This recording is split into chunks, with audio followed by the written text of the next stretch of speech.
chocolate, mami. Muy bien, ya estamos en la última parte de esta edición de Tiempo X. Estamos aquí en el bloque de Tiempo X con Alegría Rural, en la columna que siempre compartimos con nuestro contador Gustavo Peretti. Bueno, que lo saludo. ¿Cómo le va? Buenas noches. Hola Silvina, buenas noches, ¿cómo estás? Bueno, muy bien. Sí, en la noche de hoy, en el Tiempo X con Alegría Rural, porque venimos como que se van entrecruzando los conceptos y las cosas de lo que también veníamos trabajando a lo largo del año en Tiempo X, elecciones 2015, los protagonistas. Y en este caso, teniendo en cuenta de que estamos de cara al balotaje el próximo 22 de noviembre, vamos viendo cuáles son las diferentes informaciones que van afectando, cómo puede afectar al sector de la producción, ¿sí? Al sector rural, ya que estamos aquí enmarcados dentro de lo que es el bloque de Tiempo X con Alegría Rural. Y luego de las elecciones del pasado 25 y de esos resultados donde quedaron los dos candidatos presidenciales que se van a estar enfrentando el próximo 22 de noviembre, si Dios quiere, en el balotaje, donde los argentinos tendremos que ir a votar nuevamente, se han producido algunos cambios. Y esos cambios se han podido ver también reflejados en lo que es el precio del dólar. Entonces uno empieza a preguntarse cómo podría llegar a afectar eso desde el punto de vista de la producción, porque empezamos a escuchar cómo diferentes posturas, diferentes concepciones o ideas en relación al mismo tema, ¿no? Por un lado, que dicen que si el dólar, por ejemplo, está por debajo de los 10 pesos, va a estar favoreciendo fundamentalmente el sector asalariado, y si lo supera, como que lo estaría perjudicando y estaría favoreciendo, digamos, lo que es la inversión. Pero bueno, vamos también a analizar un poquito este tema para ver cómo afecta directamente, si bien esto estaría afectando a la economía en general, cómo afecta al sector rural. Como, bueno, Contador recién lo saludaba y bueno, ¿qué podemos decir al respecto, no? Buenas noches Silvina, te saludo nuevamente. No, digamos que son dos posturas totalmente enfrentadas de un tema que lo va a marcar sin dudas el mercado, que el precio del dólar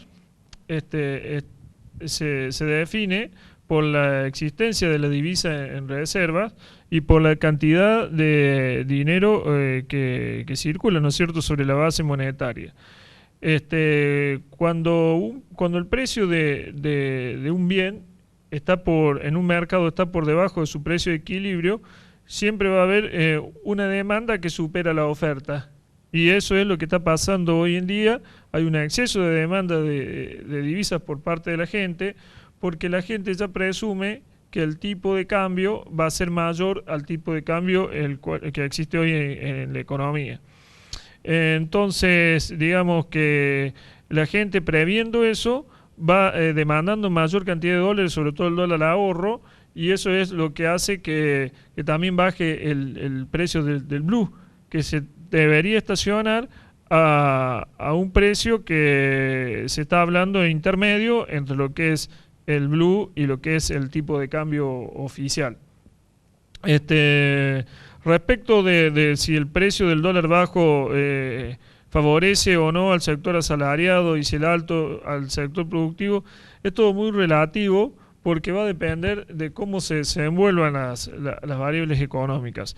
Si vos tenés un tipo de cambio bajo y la inversión no se ve favorecida, digamos que no se producen nuevos puestos de trabajo en la economía. Entonces, para que haya salario, indefectiblemente debe haber empleo, y para que haya empleo debe haber inversión. Y dicho de otra forma, si no hay inversión, no hay empleo, y si no hay empleo, no hay salario. Entonces, digamos que el tipo de cambio bajo favorece únicamente al asalariado que está hoy en día, generalmente empleo público más que privado, porque el privado es una variable de ajuste también. Sin duda que lo que se necesita en el país es que el sector privado invierta. Esa inversión, sin lugar a dudas, va a generar nuevos puestos de trabajo y va a ser lo que le va a dar fuerza al salario. El tipo de cambio debe ir a un tipo de cambio de equilibrio que permita que la economía se desenvuelva sin que la gente esté pensando en la adquisición de divisas. Sin duda que la devaluación o el ajuste del tipo de cambio, ese tipo de cambio de equilibrio debe venir acompañado de otras medidas, sobre todo desde el punto de vista fiscal, que permitan que el país con ese tipo de cambio se estabilice, que no se emita o se siga emitiendo moneda sin respaldo como se la hace hoy en día, y que el país sea sustentable a largo plazo para que el inversor lo vea como una posible plaza para volcar recursos con el fin de obtener rentabilidad. Bueno, el sector de la producción entiende que le convendría más un dólar, como se viene hablando por uno de los sectores políticos que se presentan en estas elecciones, que todo indicaría que podría llegar a los 14 pesos. En realidad esto de dividir sectores es algo más electoralista que desde el punto de vista de la economía. La economía funciona como un circuito. Si la empezamos a dividir por sectores, es muy difícil que podamos tener una salida. La economía figura como un circuito y necesariamente si le va bien a uno, le va a ir bien al otro. Y si le va mal a uno, le va a ir mal al otro indefectiblemente. La economía funciona como un circuito, deben estar todos los eslabones, digamos, aceitados.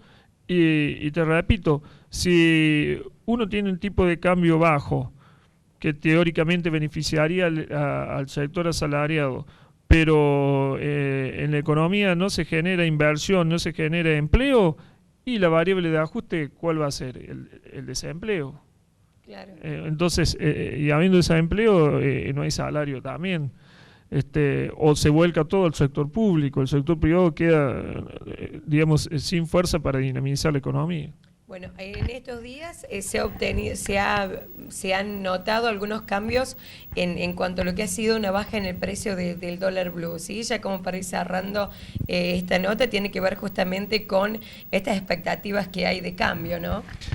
Claro, porque la gente avisora que el nuevo tipo de cambio se va a estabilizar en un precio que va a ser intermedio entre los $2 que hoy en día, o los $2 que más la gente tiene en cuenta, digamos que es el tipo de cambio oficial y el blue. Y también respecto a lo que es el sector agropecuario, que se ha venido hablando mucho acerca de las retenciones, de la quita de retenciones. Yo creo que las retenciones son muy necesarias en el sector agropecuario y para la economía del país. Hace a que el sector le permita tener recursos fiscales al Estado para que pueda desarrollar sus actividades.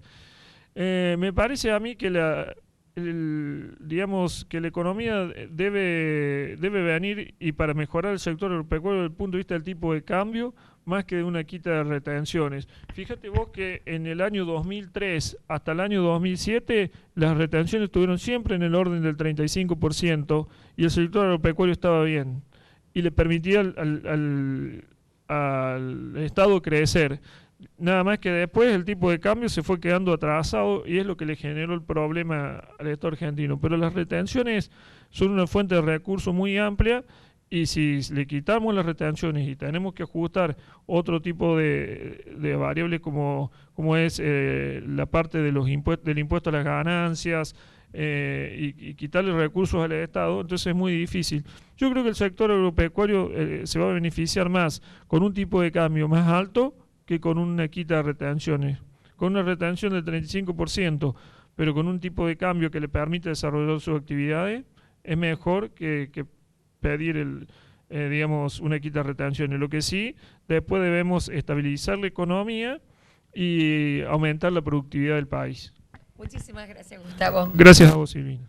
Muy bien, ya prácticamente como para ir cerrando el programa, tenemos